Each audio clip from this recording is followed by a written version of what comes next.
Welcome to Khyati connects. నేను విద్య.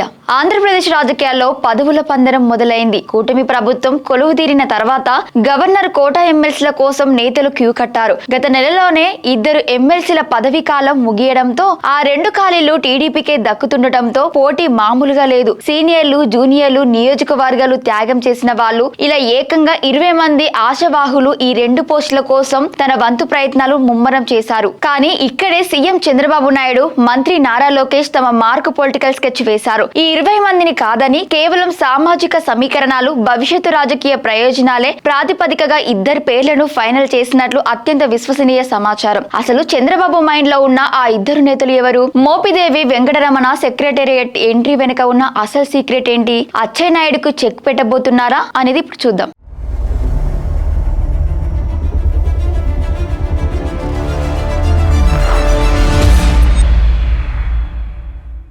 ఆంధ్రప్రదేశ్లో governor quota MLC ఎంపిక ప్రక్రియ తుది అంకానికి చేరింది. ఇందులో బీసీ సామాజిక వర్గానికి ఒక ఎమ్మెల్సీ పదవిని ఇవ్వాలని సీఎం చంద్రబాబు గట్టిగా డిసైడ్ అయ్యారు. ఈ పోస్టు కోసం ఉమ్మడి గుంటూరు జిల్లాకు చెందిన సీనియర్ నేత, మాజీ మంత్రి మోపిదేవి వెంకటరమణరావు పేరును దాదాపు ఖరారు చేసినట్లు పార్టీ వర్గాలు చెబుతున్నాయి. దీనికి బలం చేకూర్చేలా కూటమి సర్కార్ అధికారంలోకి వచ్చిన తర్వాత ఎప్పుడూ సెక్రటేరియట్ కి రాని మోపిదేవి రీసెంట్ గా సచివాలయంలో ప్రత్యక్షమయ్యారు. సీఎం ను కలవడంతో పాటు చాలా సమయం అక్కడే గడపడం, అందరినీ ఆప్యాయంగా పలకరించడం చూస్తుంటే ఆయనకు ఎమ్మెల్సీ పోస్టు కన్ఫర్మ్ అయినట్లేనని పొలిటికల్ సర్కిల్స్ లో జోరుగా ప్రచారం సాగుతోంది. అసలు మోపిదేవికి ఎందుకు అంత ప్రియారిటీ ఇస్తున్నారు? ఒకసారి ఆయన పొలిటికల్ హిస్టరీ చూద్దాం. ఉమ్మడి గుంటూరు జిల్లా రాజకీయాల్లో ఆయన ఒక సీనియర్ లీడర్, మత్స్యకార సామాజిక వర్గానికి చెందిన బలమైన నేత.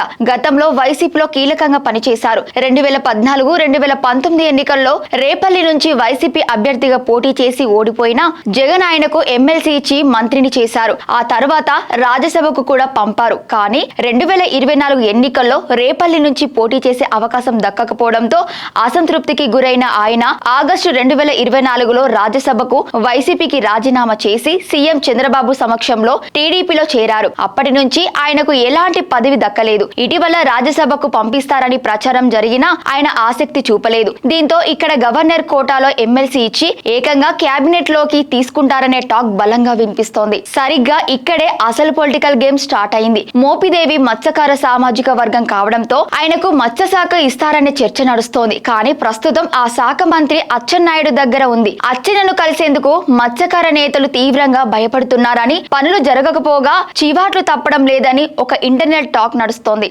మరోవైపు అదే సామాజిక వర్గానికి చెందిన మంత్రి కొల్లు రవీంద్ర ఉన్న అచ్చెన్నకు, కొల్లు రవీంద్రకు ఏమాత్రం పొసగడం లేదట. ఇలాగే వదిలేస్తే మత్స్యకార వర్గాలు పార్టీకి దూరం అవుతాయని సీఎం చంద్రబాబుకు ఫిర్యాదులు వెళ్లినట్లు తెలుస్తోంది. ఈ సామాజిక సమీకరణాలను బ్యాలెన్స్ చేయడానికే మోపిదేవికి ఎమ్మెల్యేగా అవకాశం కల్పించి మంత్రిగా ఛాన్స్ ఇస్తారని పార్టీ వర్గాల్లో బలమైన ప్రచారం సాగుతోంది. సరే, మోపిదేవికి ఒక పోస్ట్ కన్ఫర్మ్ అయింది అనుకుందాం. మరి ఇంకో ఎమ్మెల్సీ పదవి ఎవరికి? ఈ 2వ పోస్టు కోసం ఎన్నో పేర్లు తెరపైకి వస్తున్నాయి. కృష్ణా జిల్లా నుంచి వర్ల రామయ్య, దేవినేని ఉమా, డాక్టర్ ఉండవల్లి శ్రీదేవి, వంగవీటి రాధ, టిటి జనార్దన్, తాజాగా బుద్ధ వెంకన్నకు విజయవాడ పశ్చిమ ఇన్ఛార్జ్ బాధ్యతలు ఇవ్వడంతో ఆయన రేసులో నుంచి తప్పుకున్నట్లే. రాయలసీమ నుంచి రెడ్డప్పగారి శ్రీనివాసరెడ్డి, తిప్పేస్వామి, బీటిక్ రవి, ప్రభాకర్ చౌదరి, కాకినాడ జిల్లా నుంచి మాజీ మంత్రి యనమల రామకృష్ణుడు, ఎస్విఎస్ఎన్ వర్మ, ఈ సీనియర్లందరినీ పక్కన పెట్టి లేదా వీరిలో ఒకరిని ఎంచుకొని చంద్రబాబు ఎలా బ్యాలెన్స్ చేస్తారన్నది ఇప్పుడు ఆసక్తికరంగా మారింది. చూసారుగా,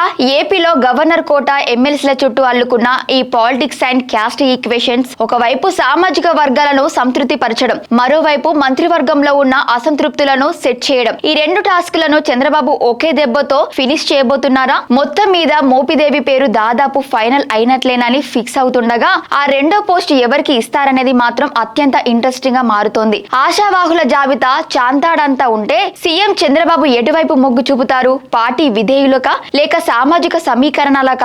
వేచి చూడాల్సిందే. Thank you for watching Khyati connects.